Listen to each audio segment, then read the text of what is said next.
Hello, everybody. Welcome into the Fantasy Pros Football Podcast. I am Ryan Wormeli, joined today by Derek Brown and Andrew Erickson.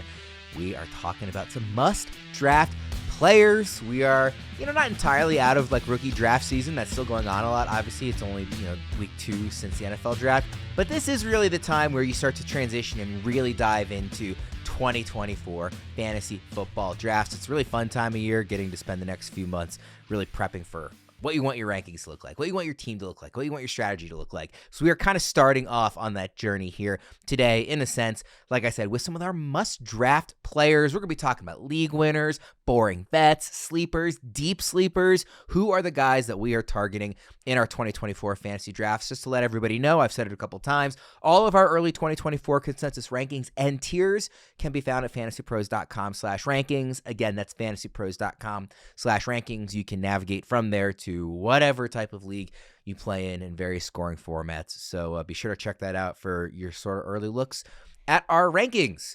Let's dive right in. We're going to start with sort of the, some people might call it the boring vets. I'm going to call them the reliable vets, the guys, the safety nets, as our producer referred to them, the guys that year in and year out, you can rely on. D-Bro, who are you looking at here? I mean, the three-pack of stable guys I got to talk about here is Derrick Henry, Joe Mixon, and DK Metcalf, man. Derrick Henry has just been the ultimate consistent running back. Every year we talk about he's going to fall off, he's going to fall off, he's going to fall off. I'm not betting on it this year. I think Derrick Henry, the train keeps rolling, man. And the reason I'm willing to make that bet yet again with Baltimore and the change of scenery is we haven't seen any fall off of Derrick Henry's tackle breaking metrics, even last year. And people could talk about, oh, well, he wasn't the Derrick Henry of old. I will adamantly push back against that. He was 9th in explosive run rate and 11th in yards after contact per attempt. I don't care who you are. Those numbers play up. So you're telling me he goes to Baltimore and all of those running backs, everybody on that roster combined for 20 rushing touchdowns this year? Dude, I had to head over to Betting Pros yesterday, and I bet the over at plus money on the 10.5 rushing touchdowns. I think he's going to crush this year. The next guy, like I talked about, Joe Mixon, man. And this almost makes me feel weird. Like, I've never been this into Joe Mixon entering a fantasy season as I think I'm going to be this year. And I know people look at, oh, he's going from Cincinnati to Houston. They gave him the bag. They gave him a contract. And what we saw Devin Singletary do last year, weeks 9 through 18, he averaged 19 touches, almost 90 total yards per game. Do we not think that Joe Mixon is going to even eclipse those numbers? As well as being a guy over the last 3 years, RB11, RB7, RB5. He's going to be an RB1 in my ranks this year. I think he has top 5 upside to crush in this offense. And DK Metcalf, if you're going to make the bet of the stable guy, is DK Metcalf probably going to end up the year as a top 5, top 8 wide receiver? No. But am I getting and paying for steady wide receiver 2 production? Yes. Am I going to probably get that? Absolutely yes. He's been wide receiver 22, wide receiver 24, and wide receiver 20 over the last 3 seasons. And the big thing that I want to talk about with DK Metcalf is not even a DK Metcalf-centric piece. The Seattle offensive line is much improved this offseason. Now, yes, they're betting on a few bounce backs from certain guys, but addressing the guard positions, the turnover at center. And if you look at the splits last year for Geno Smith, under pressure, 24th in yards per attempt, 22nd in big-time throw rate. When he was in clean pockets, Geno was still Chef Geno. He was 5th best in yards per attempt and had the highest big-time throw rate in the NFL. So if we get a better Seattle offensive line this year, DK Metcalf is going to be a locked-in wide receiver 2 yet again, but maybe we see a little bit more upside. Those who are watching us on YouTube might notice that I had looked pretty confused during that Derrick Henry. Did you say that the over was plus money on the rushing touchdowns for him? The over 10.5 is plus 120 to plus 130. I tweeted it out yesterday. I was like, I can't bet this fast enough, man. To me, that is strictly a bet on is he healthy. If he plays the entire season, I will bet literally any amount of money that he goes over 10 and a half touchdowns. I mean, the Raven, I've said this before, like back when they first signed him, like they don't want to run with Lamar close. They would prefer to run with their running backs and let them do the scoring of touchdowns. And the guys who did that last year, A, weren't as good as Derrick Henry is, and B, aren't there anymore.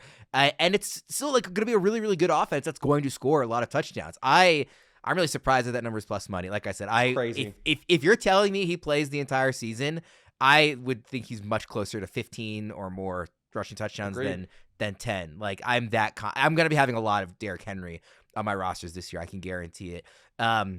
Erickson, I know Joe Mixon is a name that you were considering picking for this segment as well. That's somebody you agree on. I do. Yeah, I think that he fits in with what they want to do in Houston offensively under Bobby Slowick. You look at the offensive line for the Houston Texans last year, super injured, and CJ Stroud was still good. So now that offensive line is going to benefit from better injury luck. Joe Mixon, look, they didn't have to give him a contract extension after they traded, like a 7th-round pick for him. So at first I was like, they gave up nothing to get him. He's probably going to get cut anyway. But then they immediately re-signed him. Dameon Pierce just doesn't really fit into what this offense wants to do. So maybe he gets traded. But who else is there to take away opportunities from Joe Mixon as that bell cow running back in this offense? So we saw with the 49ers that they can take an offense or a player with a 3-down skill set at running back and put him into a 3-down role, what they did with Christian McCaffrey. The Houston Texans are the 49ers of the South with Slowick coming over from that system. So, yeah, Joe Mixon is a 3-down workload workhorse in an up-ascending offense. I love it.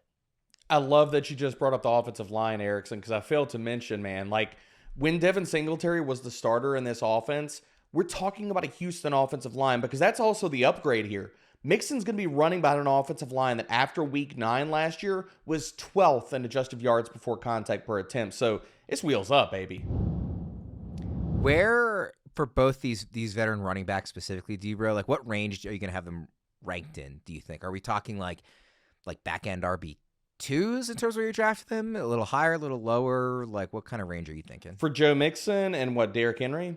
Yeah, for the two running backs. Dude, I've got both of them top 10 right now. Like, I've got Joe Mixon at RB9. 10? Okay, so I'm way low. Yeah, RB9, and I've got Derrick Henry at RB7. And people might, snub their nose at that. I just talked, Baltimore's going to score a crap ton of touchdowns, and it's going to run through Derrick Henry. So you're telling me, what did Gus have last year? No, Ryan, you probably know this off the 13 rushing touchdowns, I think? Derrick Henry's going to crush, dude. Yeah, it was like 12 or 12-ish in that range. I don't know that I would go like that aggressively in terms of like a ranking, but what I like especially about Derrick Henry is I think that you can get him later than like I will be ranking him. I think I'll be able to wait a round or two where I would, naturally take him and still get him and consider that a really good value. So just quickly, Erickson, where do you have those guys ranked roughly? So I'm higher on Mixon. So I have him as RB10, or excuse me, RB9. I'm a little bit lower on Derrick Henry. I have him RB17, and I admit that could totally destroy me. And it comes down to touchdowns. But because at the end of the day, though, I know Derrick Henry, if there's a game where the Ravens fall behind, like Derrick Henry's not doing anything in that game. So like that's one concern I have from him, is that the receiving usage is not there. It's not going to be there. It's never been there with Lamar Jackson at quarterback. So I think that makes him more volatile, but in those games where the Ravens are running up the scoreboard and they're feeding Derrick Henry, yeah, he's going to have monster games. I think I'll probably have him somewhere in between you guys, maybe that RB12-ish range back end. RB1, Erickson, give me your reliable vets. Yeah, so this is the canned food group, as I like to call them, because you don't know if the food in the fridge is good, but all that canned food you have, you got years to eat that stuff. So you'll be fine. So when John sent us the show sheet, the first guy would have popped up as reliable, always exceed expectations, forever, never a bride, always a bridesmaid, Devin Singletary. Look, he's a starting running back that nobody wants, but he always exceeds expectations. Look, he's never finished through 5 seasons worse than RB35 in PPR. You know what his ECR ADP is? RB35. And he's a starting running back. He's slated to be the Giants starting running back this year. Now, is that the best role you could ask for? No, not necessarily. The Giants have a lot of problems on offense, but Devin Singletary has shown at all levels that he can be a capable running back. Use him on all 3 downs. He's, again, master of none, but he can do everything. Jack of all trades. And when you're looking at the depth chart with the Giants, I do like Tyron Tracy, the guy they drafted in the 5th round, as like a sleeper, but he's very inexperienced. He's played 1 year at running back last season. So I can't imagine he's going to take over the starting role in week 1, put him out in pass pro to protect Daniel Jones, where Singletary can do all those things. So if you're going with a 0 RB approach and you need someone that you can get later on because of how cheap Devin Singletary is going outside the top 30 running backs, like I just don't see how he's not going to at least give you something on your return on investment where you're going to be able to draft him, especially in the beginning of the season. So if you're taking more shots on some of these upside receivers that you're not sure how the depth chart's going to take out, you can take Devin Singletary as your RB2. And you can start him week 1 pretty confidently. He's going to get the majority of touches in the Giants' backfield. Again, last season under Brian Daboll in Buffalo, Singletary was the RB20 on 228 touches.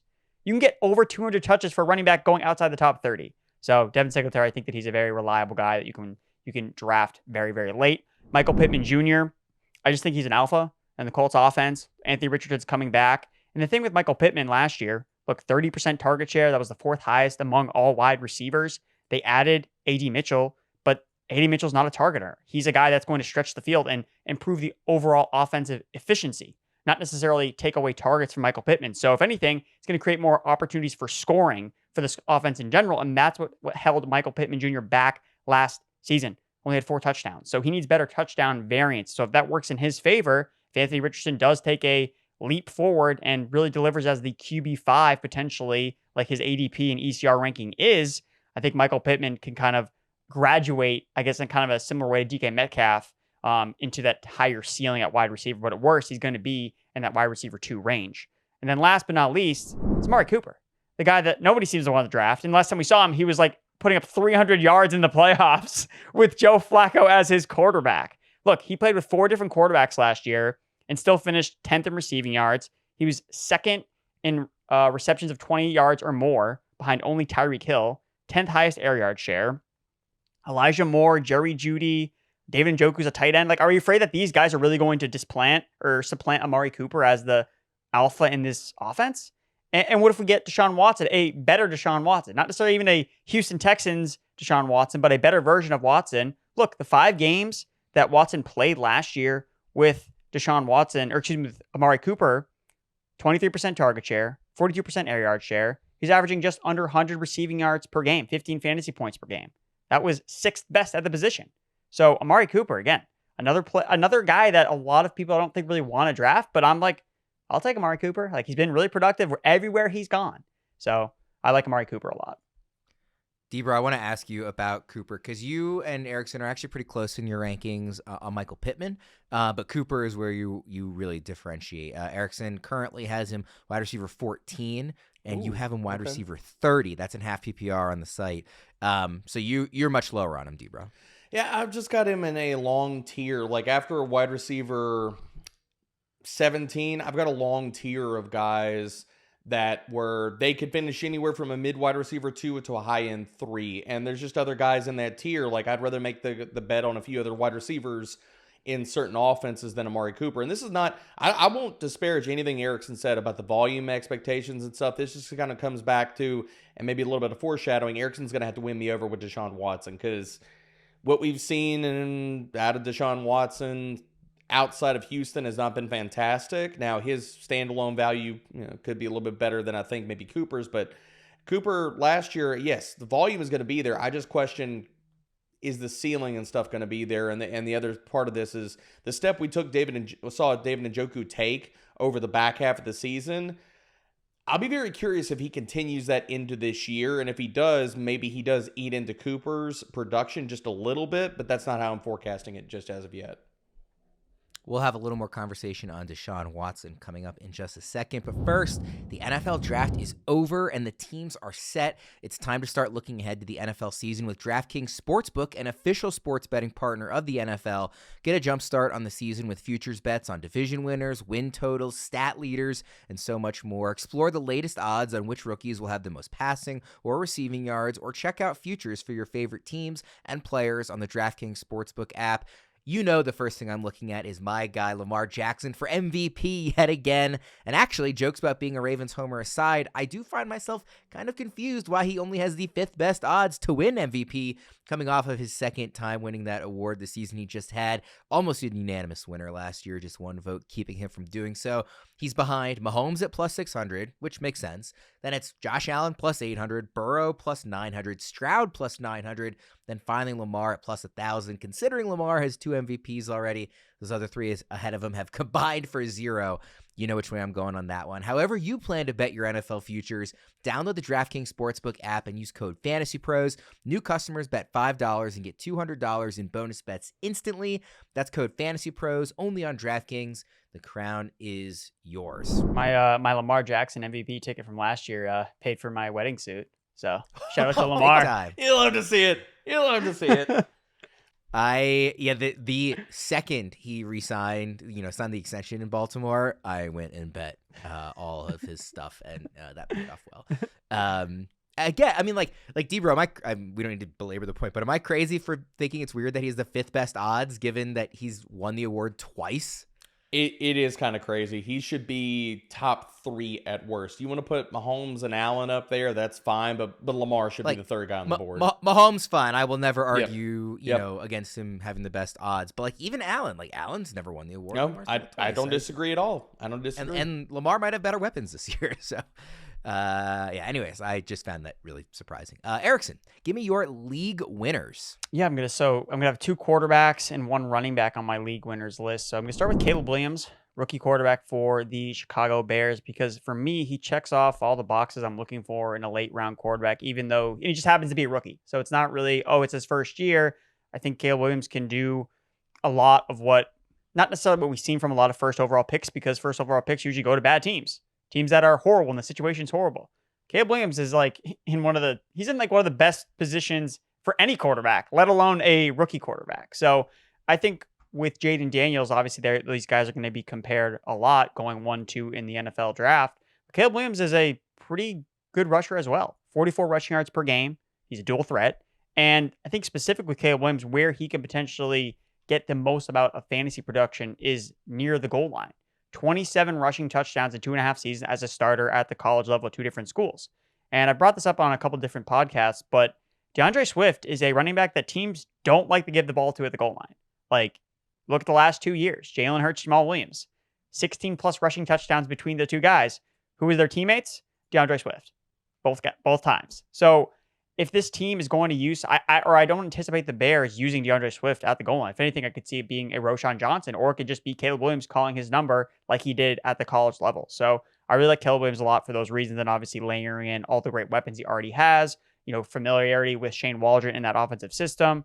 I just think that, the arrows are pointing out for Caleb Williams to really hit the ground running as a quarterback in year 1, and as a fantasy quarterback, and someone that you're going to be able to draft outside the top 12, which I think really makes it a league-winning proposition, because the rest of your roster is going to be strong, and then you put the cherry on top with a strong quarterback. And that's kind of the same thing, the mindset with Deshaun Watson, another quarterback scoring really, really late.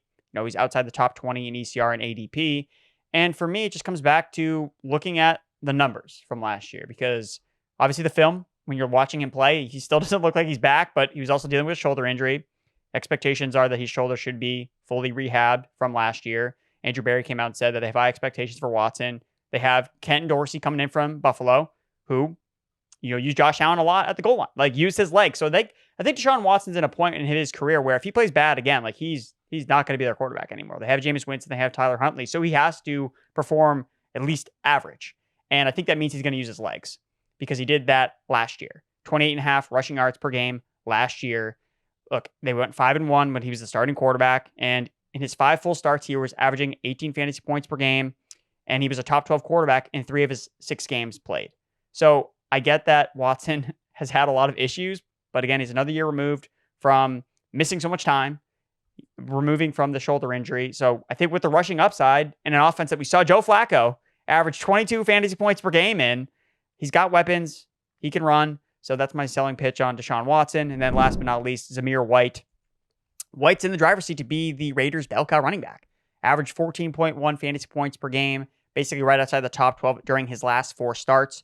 Under 100 rushing yards per game, 70% of the offensive snaps, 23 touches per game in those last 4 starts with Antonio Pierce as the head coach. So Pierce is coming back as the head coach. They trust Zamir White. They didn't draft anybody until Dylan Lowby in the 6th round of this year's draft. They brought in Alexander Madison, the meat shield for running back. So I think that you shouldn't be afraid of Alexander Madison or Dylan Lowby really eating into Zamir White. So my only concern, if White is, he didn't necessarily, supplant Josh Jacobs as the starting running back. Josh Jacobs got hurt and then Zamir White took the role, but he delivered. Like, not every running back delivers when they get the opportunity to do so. So he did it last year. The coaching staff clearly trusts him, and it's an offense and team, at least for me, they look like a team that we have questionable quarterback play with Gardner Minshew, Aiden O'Connell. We want to run the football. We want to play defense. They bolster the offensive line, adding in Jackson Powers Johnson. Luke Getsy's obviously familiar with running the football. So, yeah, I think Zamir White still being kind of undervalued, and it would not surprise me at all if we look up and he's like, oh, wow, top 12 running back, Zamir White.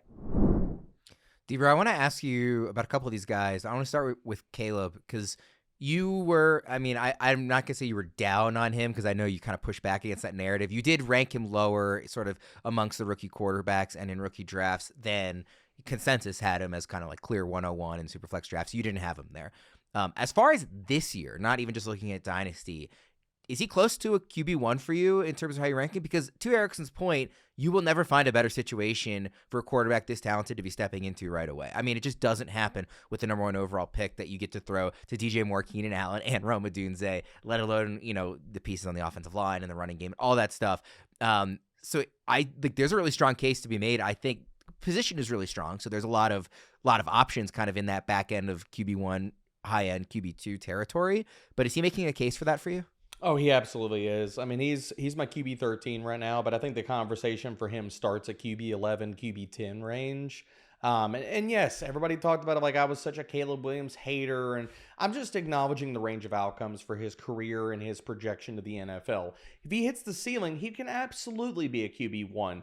The only thing I would say pushing back at all about Caleb, or at least the concerns about him this year, is while we're all talking about the shiny, beautiful toys that he has to play with as far as running back and all the wide receivers, Cole Kmet and stuff, the offensive line I still do have a few questions on as far as what does that look like this year?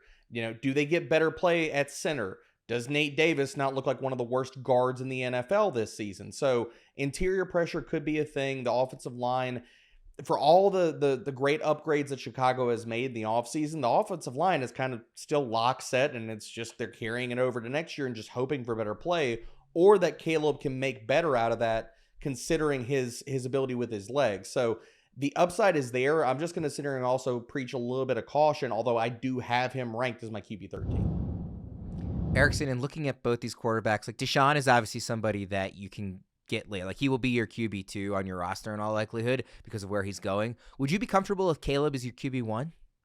I think so. I think that it's important to always put the context of the early season schedule, I think, in like a redraft format, because if you draw really bad matchups to start the year, like you're going to have to pivot away from that quarterback. Like even last year, CJ Stroud, as great as a late round quarterback he wasn't someone that you necessarily needed to draft. He was someone you go off the waivers because week one, who did he play at Baltimore?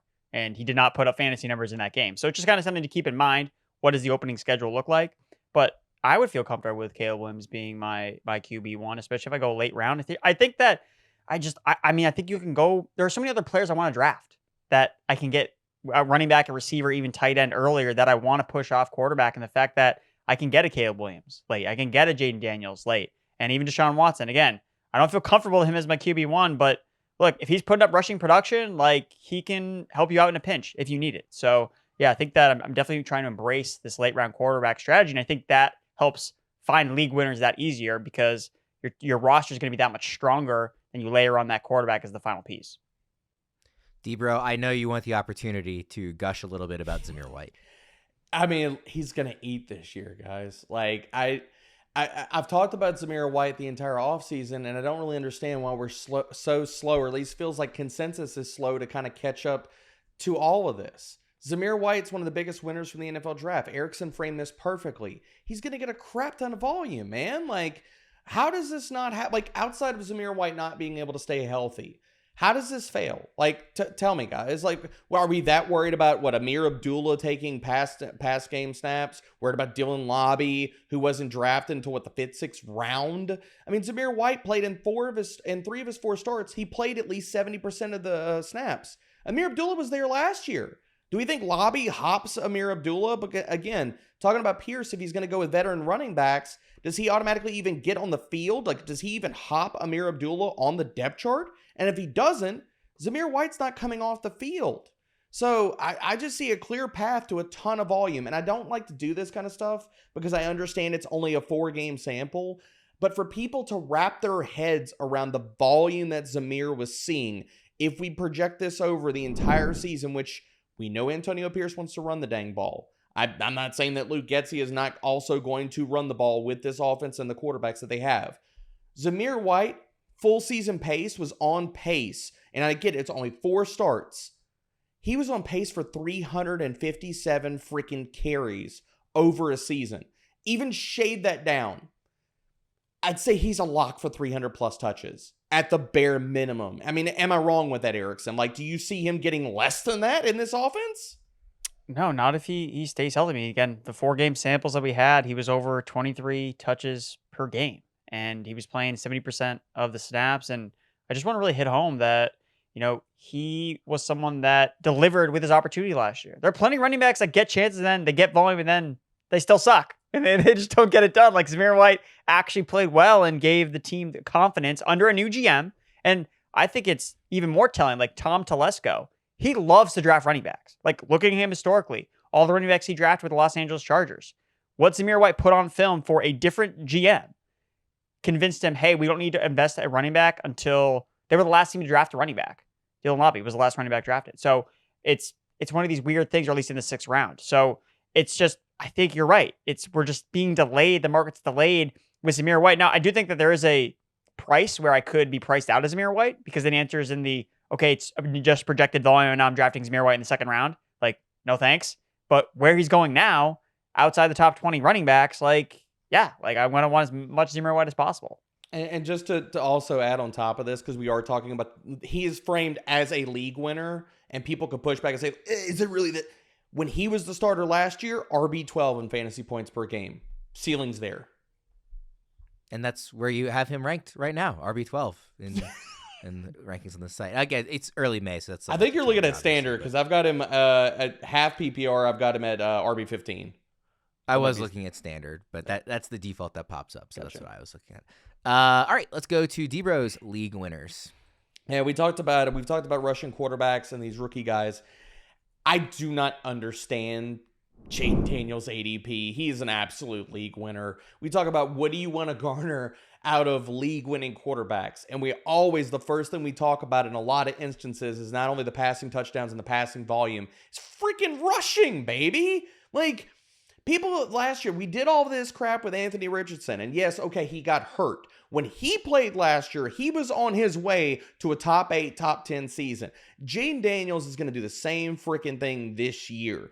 The rushing just alone, if he plays all the games, I'm telling you right now, if he plays all the games just with the rushing utility, he's going to be a top 12 quarterback. Now you talk about the offensive environment with Cliff Kingsbury. They're going to lean on 2 specific things, and we saw this in Arizona with Kyler Murray. It's going to be deep passing, and it's going to be play action. And Jayden Daniels is fantastic at both of those. Last year in college, he led the freaking nation in deep passing grade, as well as deep adjusted completion rate, as well as being 4th in PFF passing grade on play action dropbacks and 3rd in play action yards per attempt. I don't understand, because, look, you're out there, and he's in my best ball article of players to target right now that's live on the site.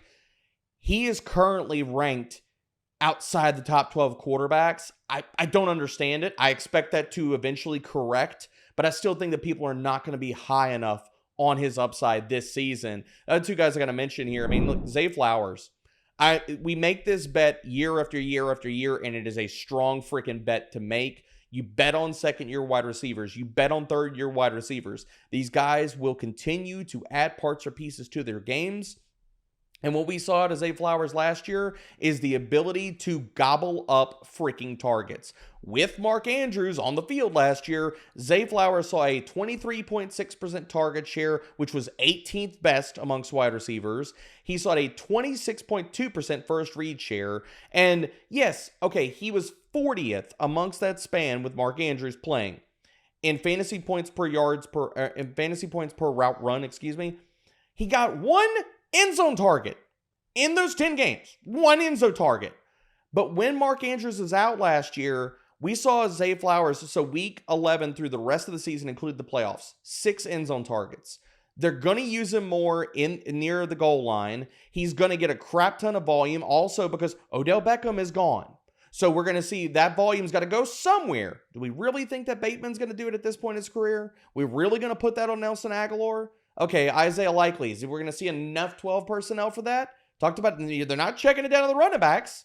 It's got to go somewhere, baby, and it's going to go to Zay Flowers. So I think his ceiling is sky high. I will not be surprised at the end of this season if we look up and he finished the year as a top 15. Hell, even a wide receiver 1 this year. Last guy I'll bring up here is George Pickens. And he's not being valued. I still do not think that the value is being baked in enough about Deontay Johnson leaving.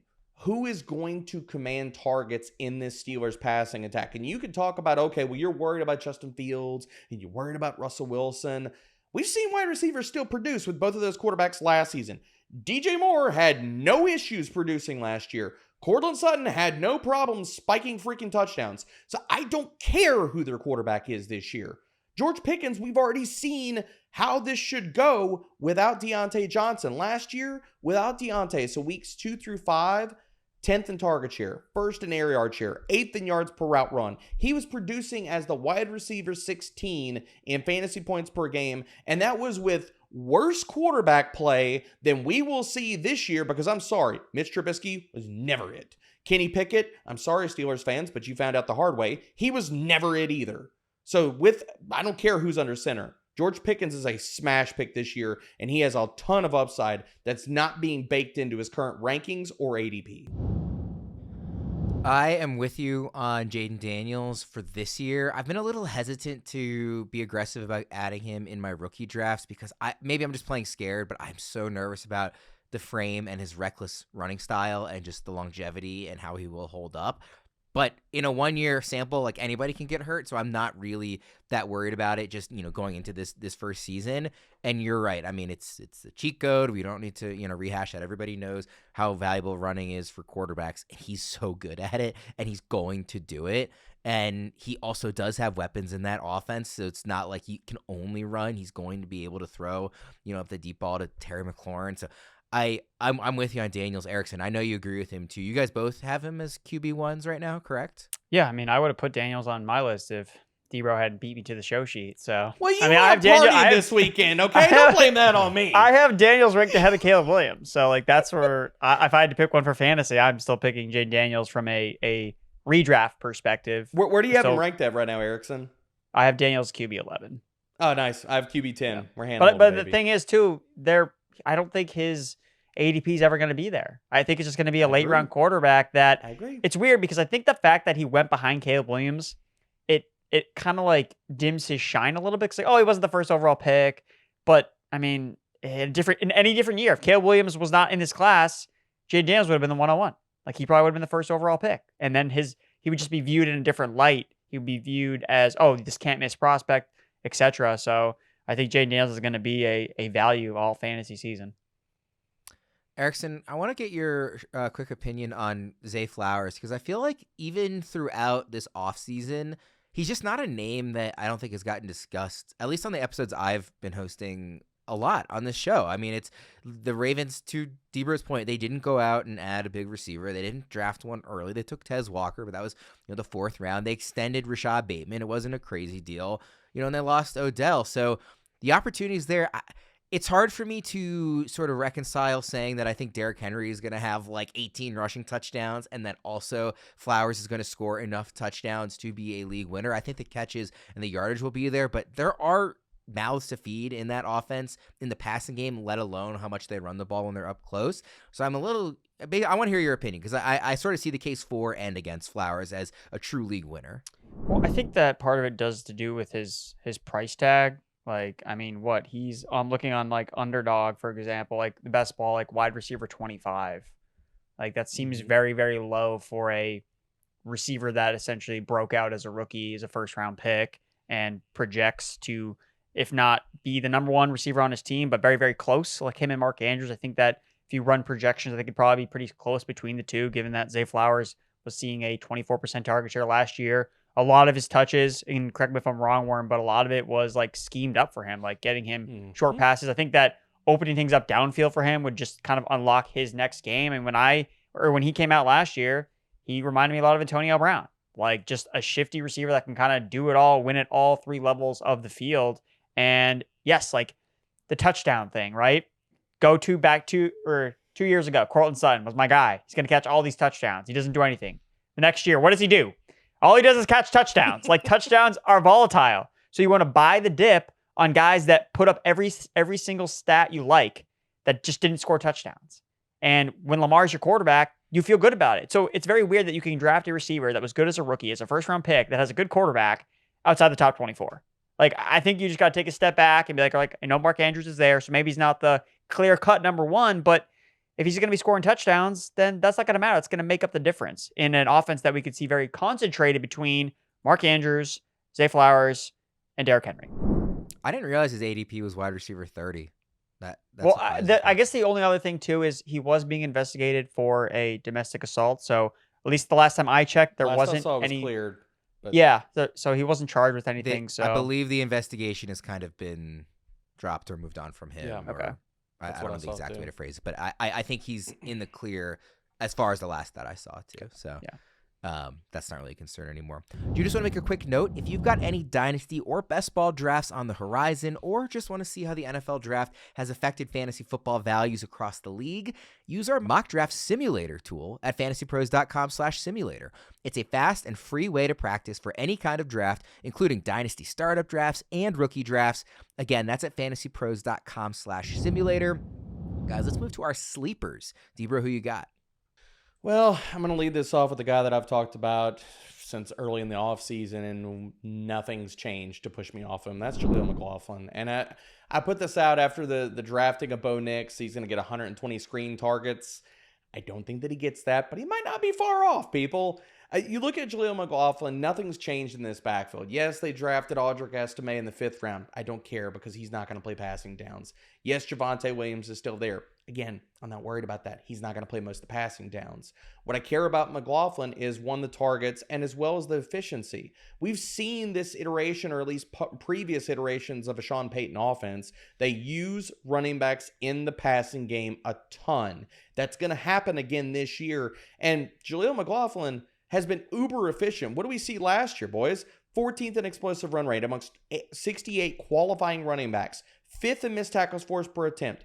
4th in yards after contact per attempt. Oh, and guess what? On top of that, 4th in yards per route run.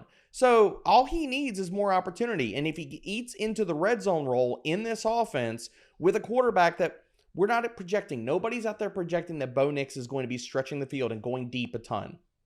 Okay, then that means a lot of McLaughlin time. And again, we talked about Jerry Jeudy earlier in this show. He's gone as well. Targets got to go somewhere, baby, and I think McLaughlin's going to eat them this year. Staying with, or at least getting back on the rookie train, Lad McConkey. I got to talk about him here because, again, we're talking about passing attacks to buy into that where there are really freaking good quarterback play. Justin Herbert, we can all debate about how much volume is available for the Chargers passing attack. We cannot question Justin Herbert's talent, as well as we can't question Lad McConkey's talent. He got the draft capital. He tested fantastically. He crushed every part of the pre-draft process. And if you look at his final season at Georgia, 98th percentile in receiving grade, 98th percentile versus single coverage.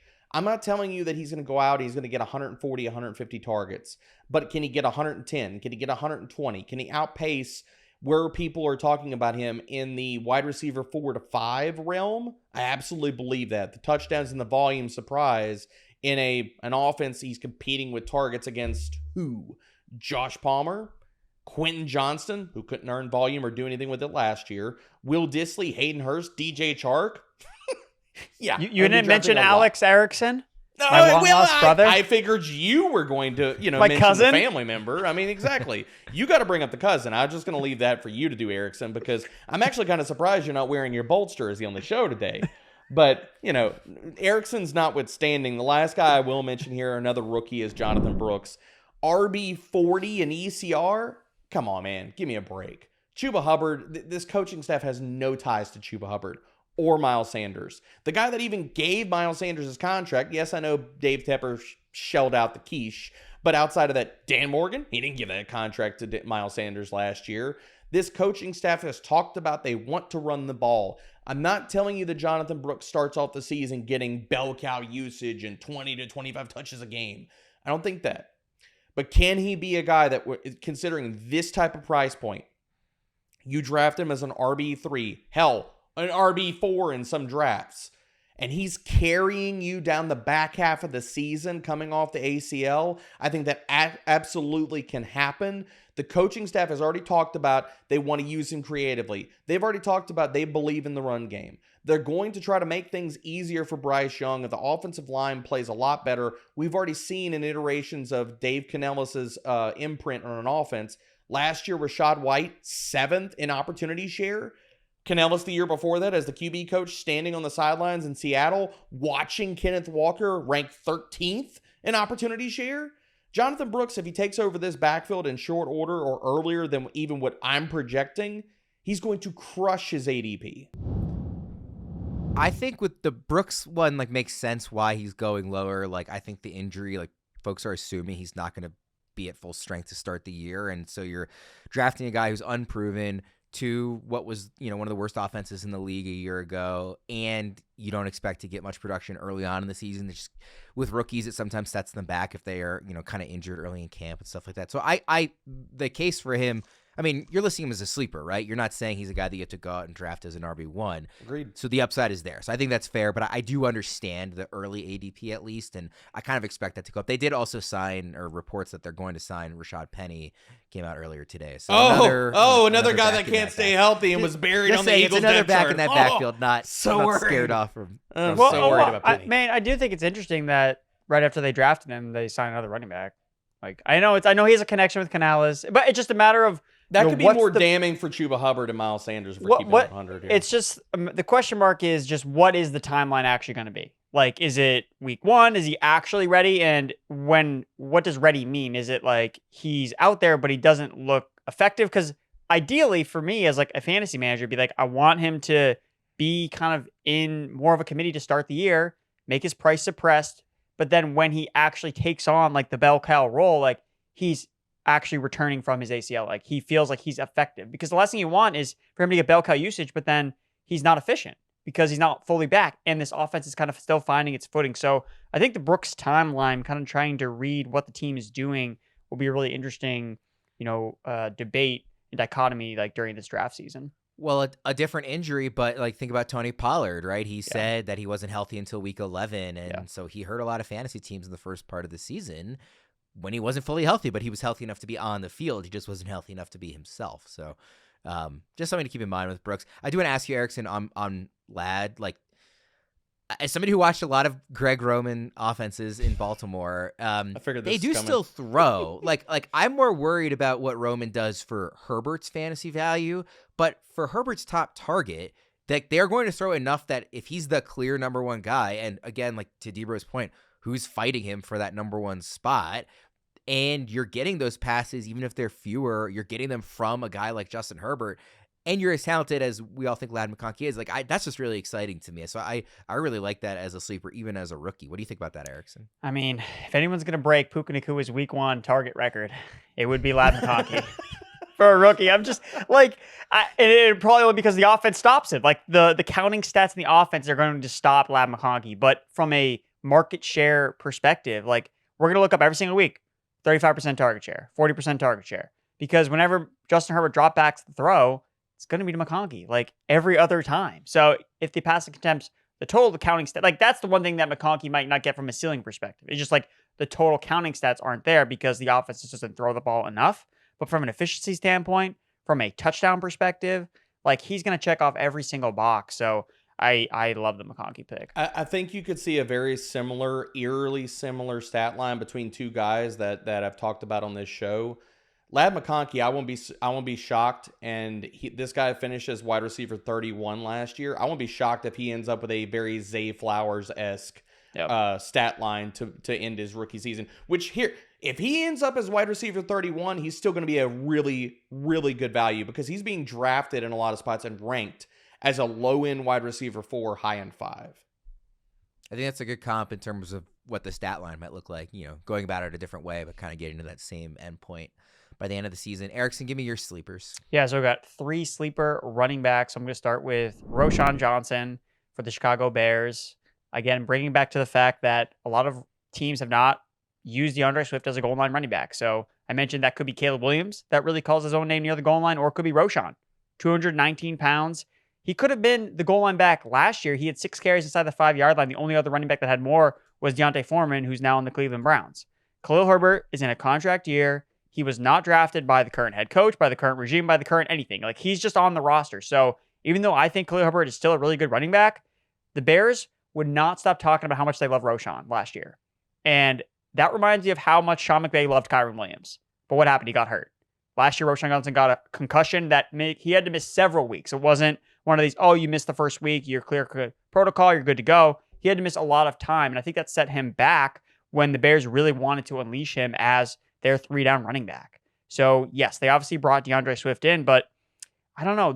DeAndre Swift, I just feel like he's been kind of rubbing teams the wrong way. Like with the Eagles last year, like they didn't use him at the goal line. He was pretty effective to start the year, but then as the offense kind of sputtered out, so did DeAndre Swift, and then they didn't re-sign him. And then instead, they signed a massive contract to Saquon Barkley. And they're like, all right, Swift, you can walk. Like, you can go sign with the Chicago Bears. And he did.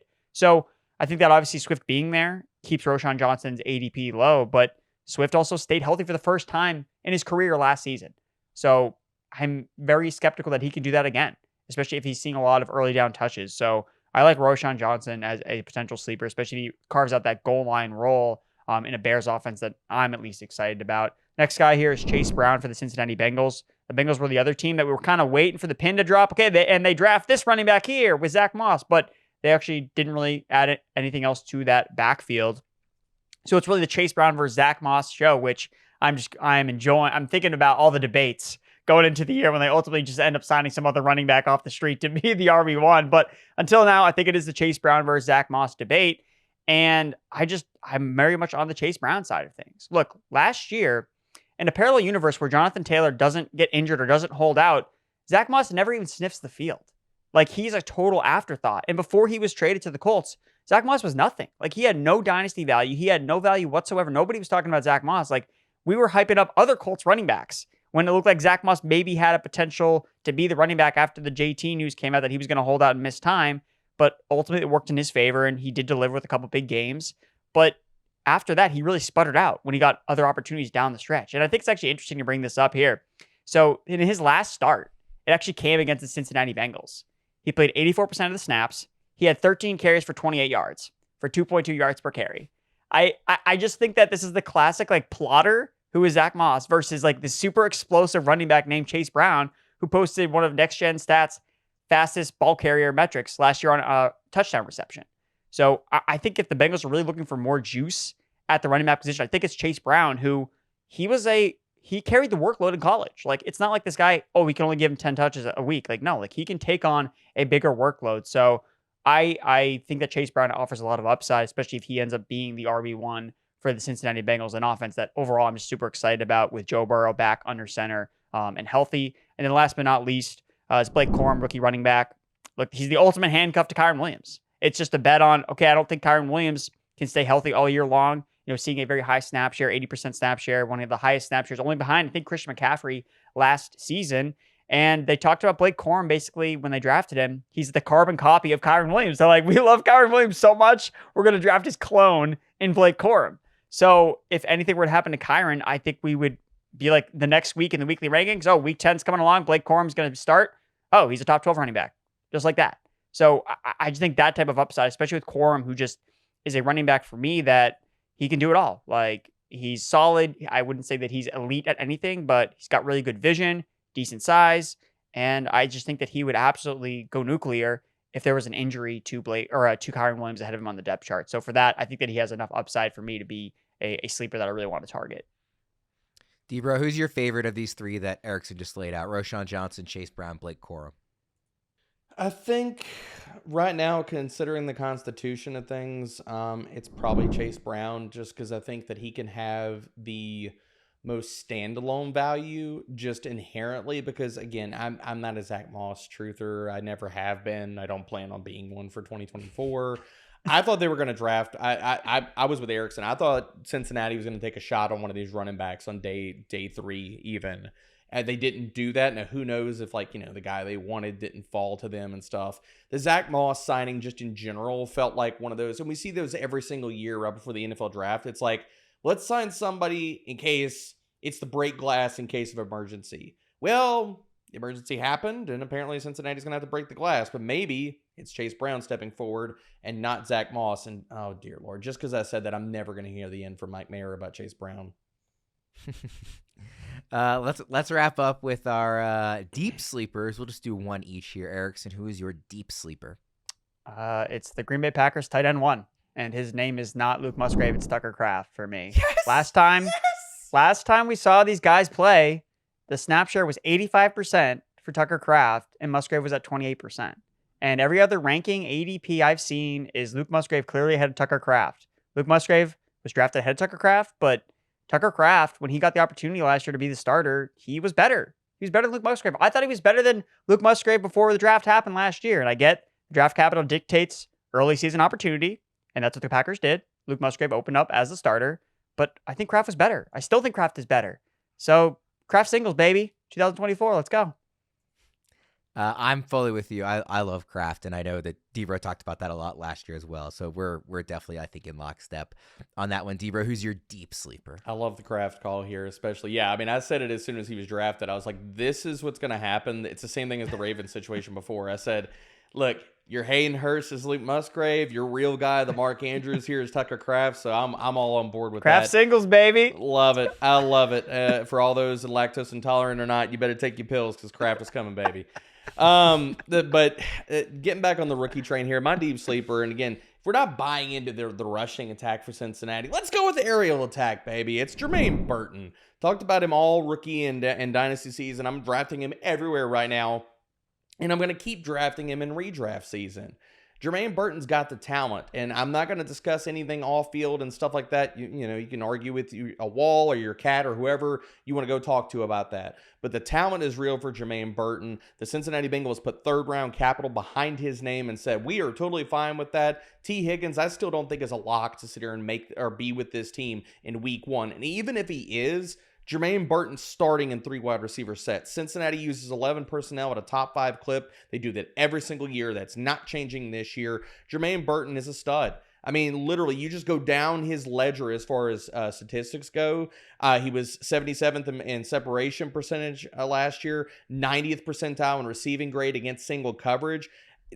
The guy is a stud, and if he would have had better quarterback play in his final season at Alabama, the counting stats would have been even better. And if you want to talk about just the physical acumen and the talent alone, he should have gone, if off the field stuff was not even in the equation, he should have gone second round of the NFL draft, and he would have been in the first round conversation. I fully believe that just based off of his talent. So you're telling me that this player is currently being drafted and probably will continue unless there's a T. Higgins move that is made, continue to be drafted outside the top 125, 150 players. Hell, he's even ranked right now outside of the top 175 per ECR. I'm going to draft a ton of Jermaine Burton this year.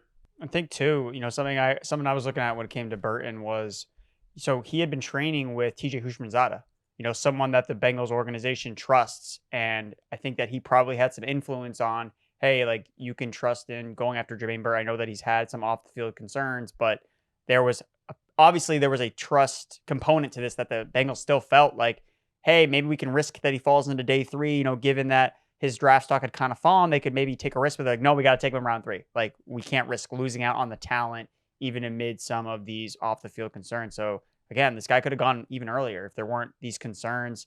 So I think that it fits like a glove with this offense for Joe Burrow, Jermaine Burton. I love the call. Did anybody see the video of Zach Taylor when they made that selection? If y'all haven't seen this, anybody watching this on YouTube, if you haven't seen that video, it's worth a Google. Go watch the video of when the Cincinnati Bengals selected Jermaine Burton.